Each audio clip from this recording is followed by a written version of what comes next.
பேசப்படாத விஷயங்கள் நிறையா இருக்குது. ஆனால் எல்லாருமே ஒரே விஷயத்தை பற்றி தான் வந்து பார்த்திங்கன்னா திருப்பியும் செய்திகளை வந்து சொல்லிக்கிட்டு இருக்காங்க. அதற்கான ஆர்வம் இருக்குது அப்படிங்கிறனால சொல்லிகிட்டு இருக்காங்க. அது எனக்கு புரியுது. இந்த சூழ்நிலையில் சரி நம்ம நேற்று தான் அதை பற்றி பேசிட்டோமே, இன்றைக்கி இந்த தகவலை வந்து மக்கள்கிட்ட பேசலாம் அப்படிங்கிறனால தான் இந்த சப்ஜெக்ட் எடுத்தேன்.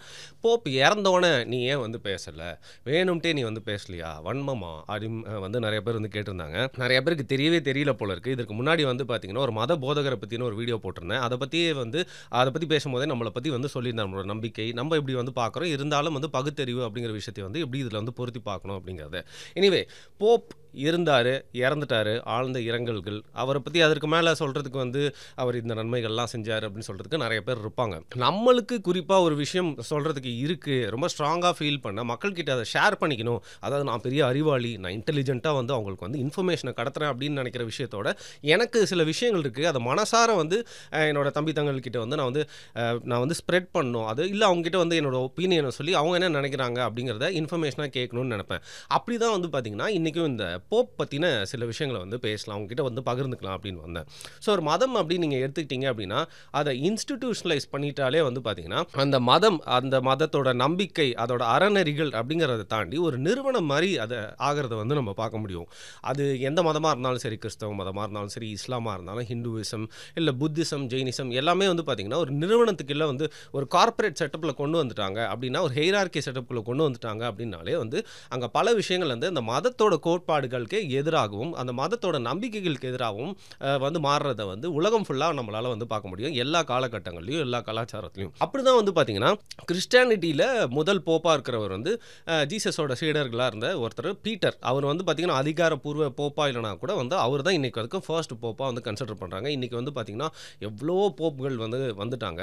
இன்றைக்கி வந்து போப் லியோ த 14th அவர் தான் வந்து பார்த்திங்கன்னா வந்து இன்றைக்கி போப்பாக வந்து தேர்ந்தெடுக்கப்பட்டிருக்காரு.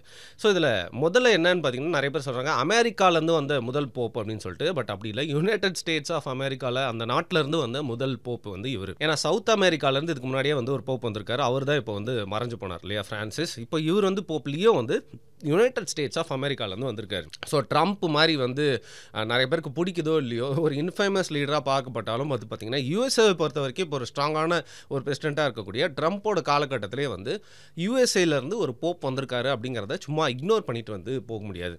இது எதர்ச்சியாக நடந்தது இல்லை அப்படின்னு சொல்லலாம். சரி, அதற்காக அவர் வந்து ஒரு ப்ராப்பர் அமெரிக்கனா அப்படின்னு கேட்டிங்கன்னா அமெரிக்காவில் இருக்க யாருமே வந்து ப்ராப்பர் அமெரிக்கன் வந்து சொல்லிக்கவே முடியாதுல்ல, செவ்விந்தியர்கள் தவிர்த்து, அதாவது நேட்டிவ் அமெரிக்கன்ஸை தவிர்த்து. குறிப்பாக போப்புகள் தேர்ந்தெடுக்கப்படுறாங்க அப்படின்னா வந்து முடிஞ்ச அளவுக்கு ஒரு இட்டாலியன் ஆன்செஸ்ட்ரி இருக்கிற மாதிரி வந்து பார்த்துப்பாங்க. அந்த வகையில் இந்த போப்புக்கும் வந்து பார்த்திங்கன்னா வந்து இட்டாலியனான்னு தெரியல, பட் ஸ்பானிஷ் அண்ட் ஃப்ரெஞ்ச் இந்த மாதிரியான ஒரு ஆன்செஸ்ட்ரி இருக்கிறதா வந்து சொல்கிறாங்க. இருந்தாலும் அவர் ஒரு குடியுரிமை பெற்ற ஒரு சிட்டிசன் பார்த்தீங்கன்னா வந்து யுனைடெட் ஸ்டேட்ஸ் ஆஃப் அமெரிக்காவிலேருந்து தேர்ந்தெடுக்கப்பட்டிருக்காரு. இதில் என்னன்னு பார்த்தீங்கன்னா கேத்லிக் அந்த டினாமினேஷன் அந்த பிரிவு இருக்கு இல்லையா, அது வந்து யுனைடெட் ஸ்டேட்ஸில் இன்னும் கொஞ்சம் வந்து ஸ்ட்ராங்காக ஸ்ப்ரெட் ஆகணும் அப்படிங்கிறதுக்கான ஒரு காரணமாகவும் இருக்கலாம் அப்படிங்கிறது பார்க்கப்படுது. அண்ட் உலகத்தில் இன்னைக்கு வரைக்கும் வந்து பார்த்தீங்கன்னா பேராதிக்கம் செலுத்திட்டு இருக்க ட்ரம்ப்புடைய யுனைடெட் ஸ்டேட்ஸ் ஆஃப் அமெரிக்கா இந்த அரசாங்கத்துக்கும் இந்த ஒரு பெரிய இன்ஸ்டிடியூஷனலைஸ் பண்ணப்பட்ட இந்த கேத்தலிக் பிரிவோட போப்பும் ஒன்றா சேர்ந்தாங்கன்னா பல விஷயங்களை சாதிக்க முடியும் அப்படிங்கிறதுக்காகவும் ஒரு அரசியல் ரீதியாகவும் இந்த போப்பை வந்து தேர்ந்தெடுக்கப்பட்டிருக்கலாம் அப்படின்ற ஒரு சந்தேகத்தின் அடிப்படையிலேயே வந்து சொல்கிறாங்க. சரி, போப் அப்படிங்கிறவர் வந்து எவ்வளோ பவர்ஃபுல், அவரோட பவர் என்ன அப்படின்னு கேட்டிங்கன்னா இன்னைக்கு அப்படின்னு நீங்கள் எடுத்துக்கிறதோட நம்ம பழைய காலத்தில் வந்து சொல்லலாம். நம்ம ஹிஸ்ட்ரியில் அப்படின்னு பார்த்தீங்கன்னா ஒரு காலகட்டம் வரைக்கும் போப் அப்படிங்கிறவங்க ரொம்ப பவர்ஃபுல்லாக இருந்திருக்காங்க. அந்த மதத்துக்கு உண்டான நம்பிக்கை, அந்த மதத்துக்கு உண்டான சடங்குகள், அந்த மதத்தை வந்து பின்பற்றவங்களுக்கு ஒரு அறநெறி சொல்லக்கூடிய ஒரு மாங்கா இல்லை ஒரு ப்ரீச்சர் அப்படிங்கிற ஒரு வகையில் மட்டும் இல்லாமல் அரசியல் முடிவுகளையும் நிறையா மாற்றக்கூடிய ஒரு இடத்துலையும் பார்த்தீங்கன்னா இந்த போப்புகள் வந்து இருந்திருக்காங்க. இது பல நேரங்களில் வந்து சில நன்மைகளுக்கும் சில நேரங்களில் வந்து பார்த்தீங்கன்னா பல கொடுமைகளுக்கும் வந்து வித்துட்டுருக்கு அப்படின்னே வந்து சொல்லலாம். சரி, இந்த போப் அப்படிங்கிறவர் இன்றைக்கி என்ன பவரில் இருக்காருன்னு பார்த்தா அன்றைக்கி இருக்கிற பவரில் இல்லை. ஏன்னா இந்த மதத்தில் குறிப்பிட்ட ஒரு பிரிவு சில பில்லியன் பீப்புள் இருக்காங்க, அது கேத்தலிக்ஸ்ன்றவங்களுக்கு, அவங்களுக்குலாம் மறைமுகமாக இவர் ஒரு தலைவராக வந்து விளங்குறாரு. இந்த பர்டிகுலர் டினாமினேஷனில் எது நம்பிக்கை, எதை நம்ம வந்து துறக்கணும், எதை நம்ம வந்து கடைபிடிக்கணும், எந்த மாதிரி முடிவுகள்லாம் எடுக்கணும் அப்படிங்கிறத வந்து இவர் சொல்கிறதன் மூலியமாக அந்த சர்ச்சை பின்பற்றவங்க, அந்த கேத்தலிக் சர்ச்சை பின்பற்றக்கூடிய அந்த டெனாமினேஷன் அந்த பிரிவில் இருக்கிற கிறிஸ்டியன்ஸ் எல்லாருமே வந்து பார்த்திங்கன்னா அதில் எல்லாருமே அவர் சொல்கிறத வந்து ஃபாலோ பண்ணுவாங்க. அந்த ஒரு வகையில் அவர் வந்து இன்றைக்கும் ஒரு பவர்ஃபுல்லான ஒரு விஷயம் தான். அது மட்டும் இல்லாமல் வந்து பார்த்திங்கன்னா இந்த நிலத்தை ஓன் பண்ணுறது அப்படிங்கிறது வந்து யாருன்னா கவர்மெண்ட் தான் ஒரு நாட்டில் வந்து அதிகமான நிலத்தை வந்து ஓன் பண்ணுவாங்க. பட் ரியல் எஸ்டேட்னு பார்த்தீங்கன்னா உலகம் முழுக்கவே வந்து ஒரு நான் கவர்மெண்டல் ஆர்கனைசேஷன் வந்து அதிகப்படியான நிலத்தை ஓன் பண்ணுறாங்க, அதிகப்படியான நிலத்தை வச்சுருக்காங்க அப்படின்னா வந்து அதில் முதல் இடத்துலேயே இருக்காங்க அப்படிங்கிறத இந்த அதை வேட்டிக்கன் சிட்டின்னு சொல்ல முடியாது. இந்த கேத்தலிக் சர்ச் அப்படின்னு சொல்லலாம். இந்த கேத்தலிக் சர்ச்சுக்கு வந்து தலையிடமா செயல்படுறது தான் அந்த வேட்டிக்கன் சிட்டி. ஸோ அந்த வேட்டிக்கன் சிட்டிக்குள்ள வந்து பார்த்தீங்கன்னா, இவர் தான் ராஜா மாரி, இவர் வைக்கிறது தான் சட்டம், இவர் தான் பிரதமர், பிரசிடென்ட் மாரி அப்படின்னு சொல்லலாம். ஆனா அதை தாண்டி அவருக்கு பெருசா வந்து பவர் இல்ல. ஆனா இந்த கேத்தலிக் சர்ச்சஸ்லாம் வந்து பார்த்தீங்கன்னா, அதிகப்படியான ரியல் எஸ்டேட், நான் கவர்மெண்டல் ஆர்கனைசேஷன் அப்படிங்கிற ஒரு வகையில வந்து பார்த்தீங்கன்னா, உலகத்துல ரொம்ப பரவி இருக்கிறதுனால, ஆல்மோஸ்ட் எல்லா கண்ட்ரிலுமே இருக்கிறதுனால வந்து பார்த்தீங்கன்னா, அந்த சொத்துக்கள் எல்லாம் வந்து டைரக்ட்டா இவர் கண்காணிக்கிறவரா, அதுல சில மாற்றங்கள் ஏற்படுத்தக்கூடும் அப்படின்றது பார்த்தீங்கன்னா, அந்த வகையில இவர் பவர்ஃபுல்லானது தான். ஆனா ஆதி காலத்துல எப்படி இருந்துச்சு அப்படின்னா, நீ எப்படி திருமணம் செஞ்சுக்கணும் அண்ட் க்ரூசைட் வார்கள், சிலுவை போர் அப்படின்னு சொல்லப்படுற வார்கள நிறைய இடத்துல நடத்துனது, பல பேரை வந்து கொன்னது அண்ட் பல நாடுகள்ல இருக்கக்கூடிய சட்டங்களை வந்து மாத்துறது, இந்த மாதிரி நிறைய விஷயங்கள போப்புகளே டைரக்டா வந்து இன்வால்வ் ஆயிருந்தாங்க. இவன் தான் வந்து ராஜாவா இருக்கணும், அந்த மாதிரி நிறைய விஷயங்கள் வந்து அவனுக்கு வந்து இப்படி தான் மணிமகுடம் வந்து சூட்டணும், அவன் இப்படி தான் வந்து பதவி ஏற்றுக்கணும் அப்படிங்கிற மாதிரி அரசியல் முடிவில் எடுக்கிற அந்த இடத்துலையும் வந்து இருந்தாங்க. ஸோ அந்த காலகட்டத்தை கம்பேர் பண்ணும்போது போப் அப்படிங்கிறவர் வந்து இந்த காலகட்டத்தில் வந்து பெரிய பவர்ஃபுல்லானவரா அப்படின்னு கேட்டால் இல்லை அப்படின்னு தான் சொல்லலாம். சரி, போரெல்லாம் வந்து நிறுத்த சொல்கிறாரு, உலகத்தில் பல விஷயங்கள் இயற்கைக்காகலாம் வந்து பேசுகிறாரு அப்படின்னு கேட்டிங்கன்னா, ஒரு மரியாதை நிமித்தமாக வந்து பார்த்திங்கன்னா ஒரு நாட்டுக்கும் போர் நடக்குது அப்படின்னா இந்த போப் அதை பற்றினா வந்து ஒரு கருத்தை வந்து சொல்லலாம்.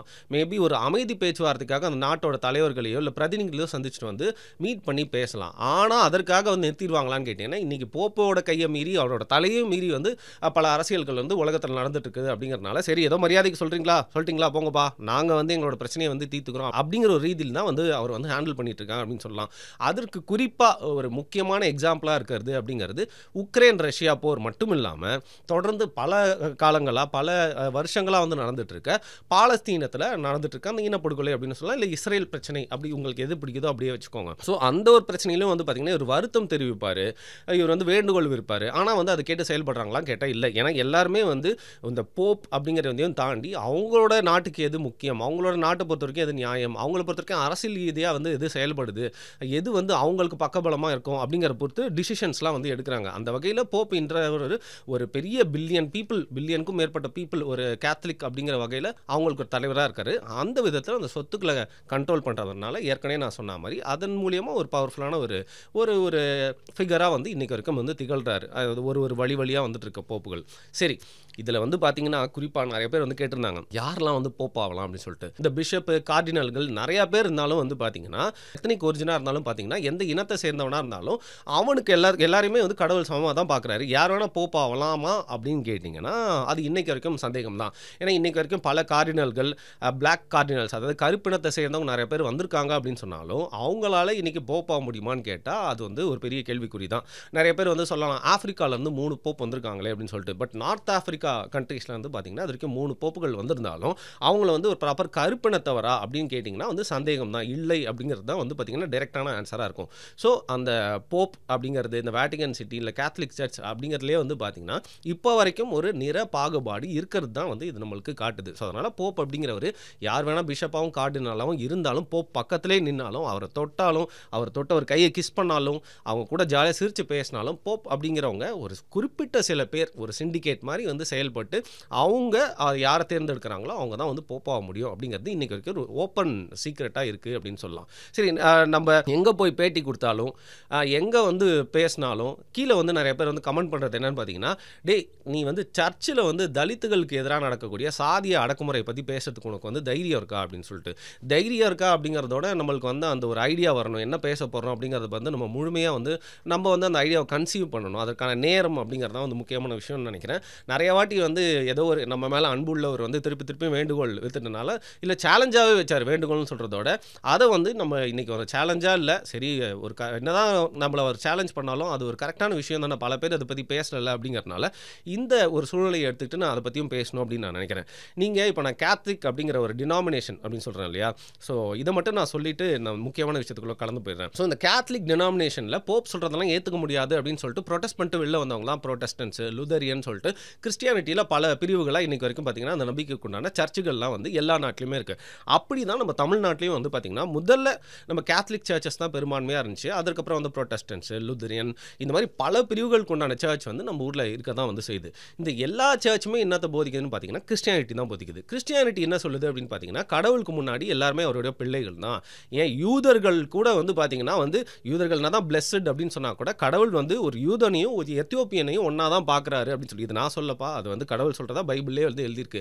எல்லாரையும் ஒன்றா தான் பார்க்குறாரு. கடவுளுக்கு முன்னாடி எல்லாருமே சமம் அப்படிங்கிறது தான் வந்து கிறிஸ்டியானிட்டியை பொறுத்த வரைக்கும் இருக்கக்கூடிய விஷயம். அண்ட் பல பேர் வந்து பார்த்தீங்கன்னா வந்து ஜாதிய அடக்குமுறையிலேருந்து மதம் மாறி போனதுக்கான முக்கியமான காரணமும் என்ன அப்படின்னு பார்த்தீங்கன்னா வந்து கிறிஸ்டியானிட்டியில் வந்து இந்த மாதிரி ஜாதிய பாகுபாடு இல்லை அப்படிங்கிறது தான். ஸோ பைபிள் படி அதாவது கடவுள் சொன்னபடி ஜீசஸ் சொன்னபடி வந்து பார்த்தீங்கன்னா அந்த பாகுபாடு இல்லை, அது உண்மைதான். ஆனால் நடைமுறையில் அது இருக்கா அப்படின்னு கேட்டிங்கன்னா அங்கே தான் நம்ம கிட்ட சேலஞ்ச் பண்ணவரோட அந்த டாப்பிக்கை பற்றி நம்ம பேச வேண்டிய இருக்குது. எஸ், அவர் ஏன் சேலஞ்ச் பண்ணார்னா கண்டிப்பாக தலித்துகளுக்கு உண்டான சாதிய பாகுபாடு சர்ச்சுகளில் இருக்குது. எங்கே?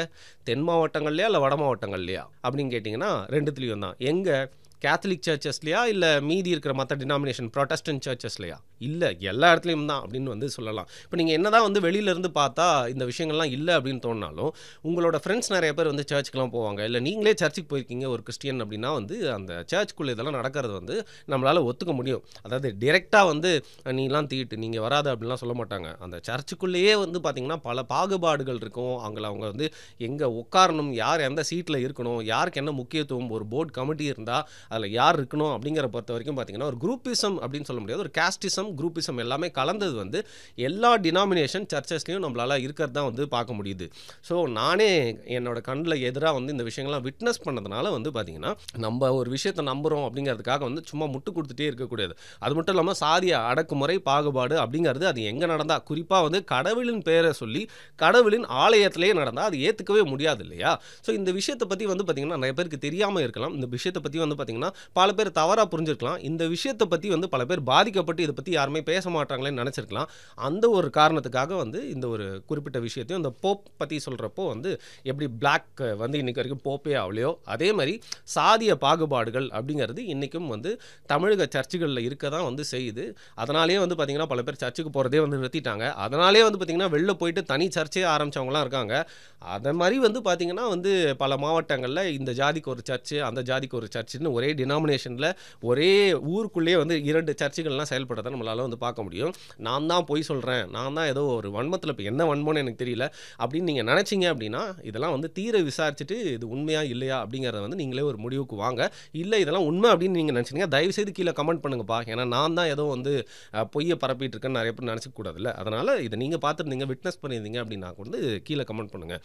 ஸோ குறிப்பாக தலித்துகள்னு சொல்லப்படுற ஏற்கனவே ஒடுக்கப்பட்ட சமூகத்தை சேர்ந்த மக்கள் கிறிஸ்தவர்களாக வந்து ஒரு எல்லாருமே சமம் அப்படின்னு நினச்சி அந்த சர்ச்சுக்குள்ளே வரும்போது இப்படி நடக்கிறது அப்படிங்கிறது ஒரு மதத்துக்குள்ளே அரசாங்கம் எந்த அளவுக்கு தலையிடலாம் அப்படிங்கிறது வந்து பார்த்திங்கன்னா வந்து எல்லாருமே லிமிட் இருக்குன்னு சொல்லுவாங்க. பட் நம்மளை பொறுத்த வரைக்கும் வந்து ஒரு அரசு ஒரு நாட்டுக்குள்ளே தான் அது எந்த மதமாக இருந்தாலும் இருக்குது. அது பெரும்பான்மை மதமாக இருந்தாலும் சரி சிறுபான்மை மதமாக இருந்தாலும் சரி அங்கே வந்து ஒரு கோவிலையோ ஒரு மாஸ்கையோ ஒரு டெம்பிளையோ கட்டிக்கிட்டு அங்கே ஏதாவது ஒரு மனிதர்களுக்கு வந்து பாகுபாடு வந்து நிலவுது அப்படின்னா அது அரசாங்கமே வந்து தடுத்து ஏதாவது ஒரு பிரச்சனை இந்த மாதிரி வந்துச்சு அவங்களோட காதுக்கு வந்துச்சு அப்படின்னா குறுக்கீடு செஞ்சு அதுக்கு வந்து தீர்த்து வைக்கணுன்றது மட்டும் இல்லாமல் ஒரு நியாயத்தை வந்து வாங்கி கொடுக்கணும். டிஸ்கிரிமினேஷன் அப்படிங்கிறது ஸ்கூலில் நடந்தாலும் தப்பு தான், சர்ச்சில் நடந்தாலும் தப்பு தான். ஸோ இந்த விஷயத்தை பற்றி நான் அதாவது ஓவராக பேசினா மன்னிச்சுக்கோங்க. இருந்தாலும் நான் சொன்னது எதெல்லாம் கரெக்டுன்னு நினைக்கிறீங்களோ அதை பற்றி நான் ஏற்கனவே சொன்ன மாதிரி கீழே கமெண்ட் பண்ணுங்கள். ஏதாவது தவறாக சொல்லியிருந்தேன்னா அதை முக்கியமாக மறக்காமல் வந்து கீழே உங்களோட கருத்துக்கெல்லாம் வந்து பதிவு பண்ணுங்கள்.